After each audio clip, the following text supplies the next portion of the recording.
Day 38. Salvation for all nations. Genesis chapter 41, verse 37, to chapter 42, verse 38. The plan seemed good to Pharaoh and to all his officials. So Pharaoh asked them, "Can we find anyone like this man, one in whom is the Spirit of God?"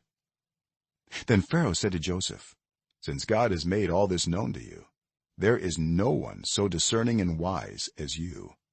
You shall be in charge of my palace, and all my people are to submit to your orders. Only with respect to the throne will I be greater than you." So Pharaoh said to Joseph, "I hereby put you in charge of the whole land of Egypt." Then Pharaoh took his signet ring from his finger and put it on Joseph's finger. He dressed him in robes of fine linen and put a gold chain around his neck. He had him ride in a chariot as his second in command, and people shouted before him, "Make way." Thus he put him in charge of the whole land of Egypt. Then Pharaoh said to Joseph, "I am Pharaoh, but without your word no one will lift hand or foot in all Egypt."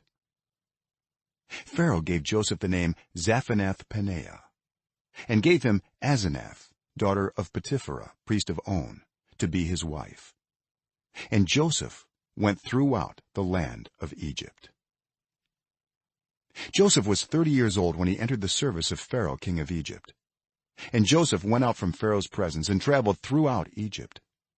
During the 7 years of abundance the land produced plentifully.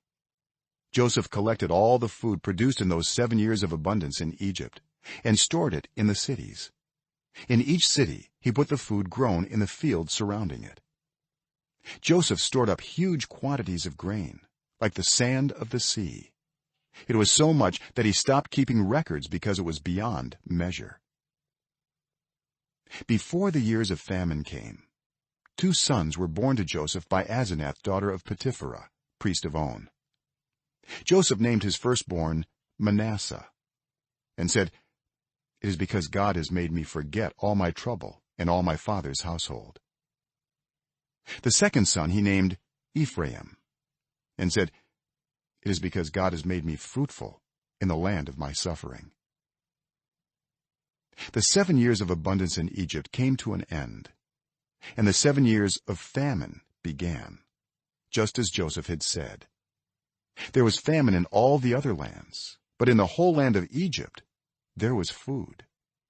When all Egypt began to feel the famine, the people cried to Pharaoh for food. Then Pharaoh told all the Egyptians, "Go to Joseph and do what he tells you." When the famine had spread over the whole country, Joseph opened all the storehouses and sold grain to the Egyptians, for the famine was severe throughout Egypt. And all the world came to Egypt to buy grain from Joseph, because the famine was severe everywhere. When Jacob learned that there was grain in Egypt, he said to his sons, "Why do you just keep looking at each other?" He continued, "I have heard that there is grain in Egypt. Go down there and buy some for us, so that we may live and not die." Then 10 of Joseph's brothers went down to buy grain from Egypt. But Jacob did not send Benjamin, Joseph's brother, with the others, because he was afraid that harm might come to him. So Israel's sons were among those who went to buy grain, for there was famine in the land of Canaan also. Now Joseph was the governor of the land, the person who sold grain to all its people. So when Joseph's brothers arrived, they bowed down to him with their faces to the ground. As soon as Joseph saw his brothers, he recognized them, but he pretended to be a stranger and spoke harshly to them. "Where do you come from?" he asked. "From the land of Canaan," they replied, "to buy food." Although Joseph recognized his brothers, they did not recognize him. Then he remembered his dreams about them and said to them, "You are spies. You have come to see where our land is unprotected." "No, my lord," they answered. "Your servants have come to buy food. We are all the sons of one man. Your servants are honest men, not spies." "No," he said to them, You have come to see where our land is unprotected." But they replied, "Your servants were 12 brothers, the sons of one man, who lives in the land of Canaan. The youngest is now with our father, and one is no more." Joseph said to them, "It is just as I told you. You are spies. And this is how you will be tested. As surely as Pharaoh lives, you will not leave this place unless your youngest brother comes here. Send one of your number to get your brother. The rest of you will be kept in prison, so that your words may be tested to see if you are telling the truth. If you are not, then as surely as Pharaoh lives, you are spies." And he put them all in custody for 3 days. On the 3rd day, Joseph said to them, "Do this and you will live, for I fear God. If you are honest men, let one of your brothers stay here in prison, while the rest of you go and take grain back for your starving households. But you must bring your youngest brother to me, so that your words may be verified and that you may not die." This they proceeded to do. They said to one another, "Surely we are being punished because of our brother. We saw how distressed he was when he pleaded with us for his life, but we would not listen. That's why this distress has come on us." Reuben replied, "Didn't I tell you not to sin against the boy? But you wouldn't listen. Now we must give an accounting for his blood." They did not realize that Joseph could understand them, since he was using an interpreter. He turned away from them and began to weep, but then came back and spoke to them again. He had Simeon taken from them and bound before their eyes. Joseph gave orders to fill their bags with grain, to put each man's silver back in his sack, and to give them provisions for their journey. After this was done for them, they loaded their grain on their donkeys and left.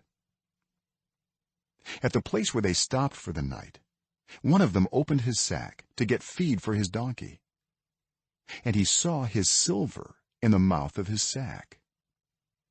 "My silver has been returned," he said to his brothers. "Here it is in my sack." Their hearts sank, and they turned to each other trembling and said, "What is this that God has done to us?" When they came to their father Jacob in the land of Canaan, they told him all that had happened to them. They said, "The man who is lord over the land spoke harshly to us and treated us as though we were spying on the land. But we said to him, 'We are honest men, we are not spies. We were 12 brothers, sons of one father. One is no more, and the youngest is now with our father in Canaan.' Then the man who is lord over the land said to us, 'This is how I will know whether you are honest men. Leave one of your brothers here with me, and take food for your starving households and go. But bring your youngest brother to me, so I will know that you are not spies but honest men. Then I will give your brother back to you, and you can trade in the land.' As they were emptying their sacks, there in each man's sack was his pouch of silver.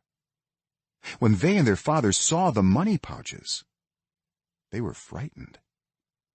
Their father Jacob said to them, 'You have deprived me of my children.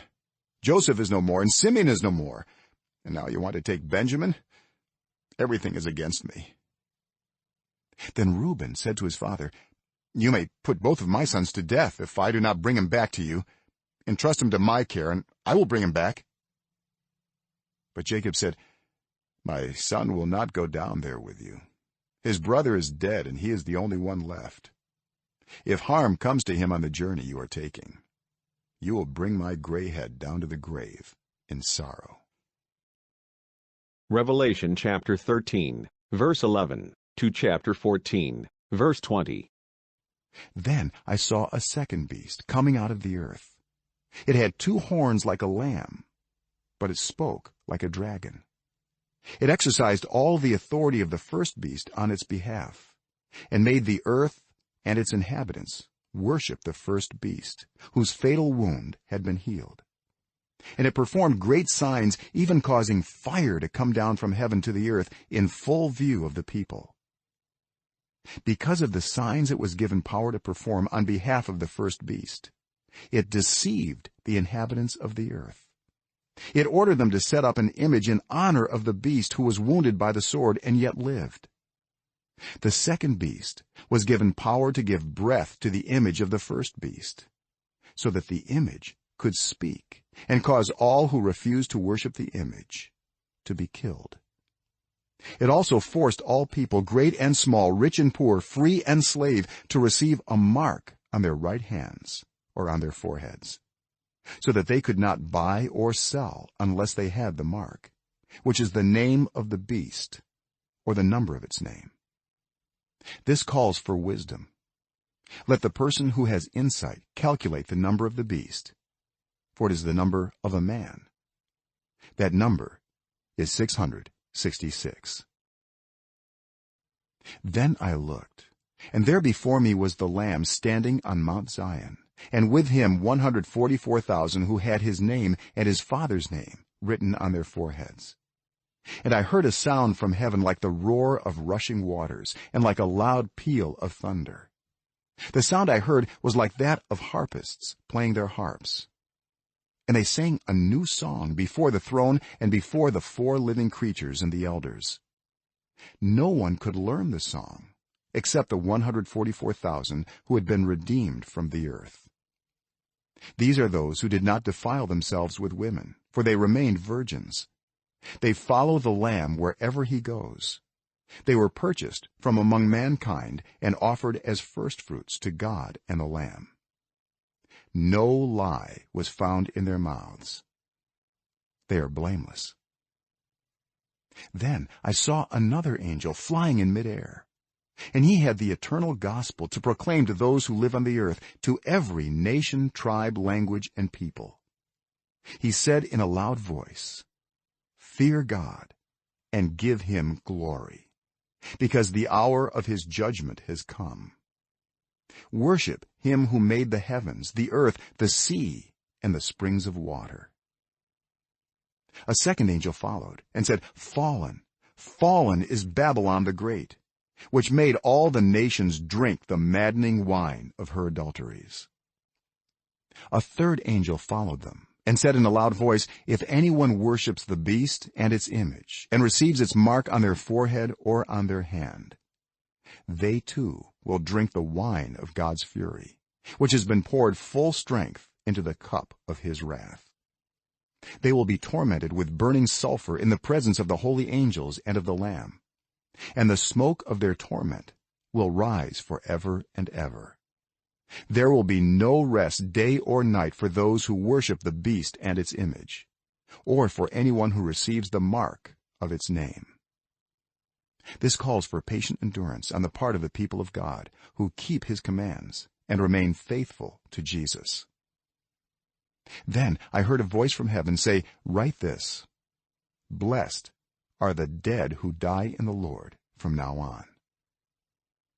"Yes," says the Spirit, "they will rest from their labor, for their deeds will follow them."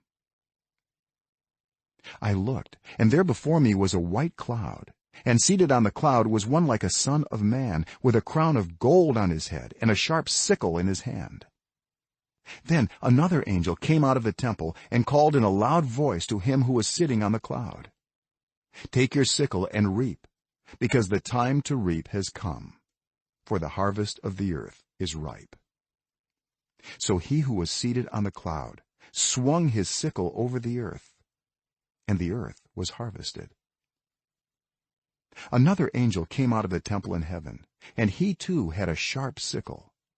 Still another angel who had charge of the fire came from the altar and called in a loud voice to him who had the sharp sickle, "Take your sharp sickle and gather the clusters of grapes from the earth's vine, because its grapes are ripe."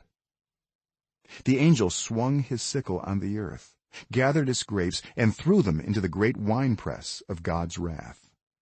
They were trampled in the winepress outside the city, and blood flowed out of the press, rising as high as the horses' bridles, for a distance of 1,600 stadia.